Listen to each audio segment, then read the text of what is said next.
Okay, so you want the inside scoop on India's economic growth, huh?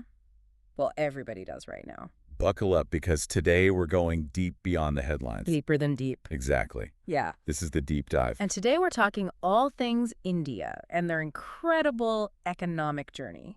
We'll be unpacking expert opinions and data points for the India Growth Story podcast. Giving you the knowledge to impress even like the most seasoned economist at your next cocktail party. Oh, yeah, for sure. Did you know India just overtook the UK Yeah, to become the world's fifth largest economy? it's true. It's true. And Some experts believe they could hit number 3 number 3. in the coming years. Wow. Yeah, but before we get ahead of ourselves, let's define GDP. Okay. Think of it as like a country's economic report card, right? Okay. It's the total value of everything produced within its borders in a year. Okay. A rising GDP generally means good things, businesses thriving, more jobs, people spending. Sounds like India's report card is looking pretty good right now. But like any good story, there's been some drama along the way. Exactly.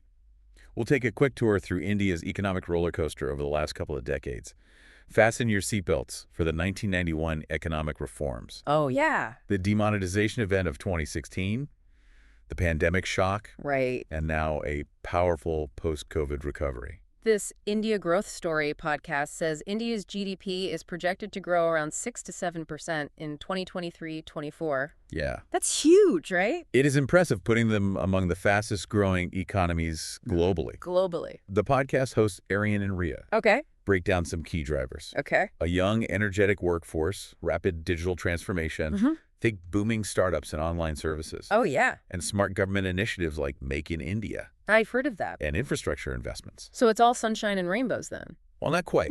Every economy has its challenges. Right. The podcast highlights issues like unemployment, Oh. income inequality, and reliance on imports for things like semiconductor chips, Oh, yeah. crucial in today's tech world. Definitely. This dependence can make India vulnerable to global supply chain disruptions. The classic double-edged sword of globalization. Right.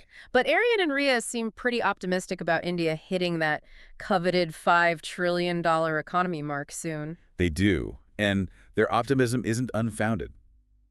Continued focus on manufacturing growth skills development and boosting exports could very well put India on that trajectory. So what do you think? Is India's economic future as bright as some predict, or are there storm clouds on the horizon? This deep dive has given you the key facts and insights from the India Growth Story podcast. Now it's time to form your own conclusions. One thing's for sure, India's GDP journey is far from over. Yeah, it'll be interesting to watch. We'll be keeping a close eye on it until next time. See.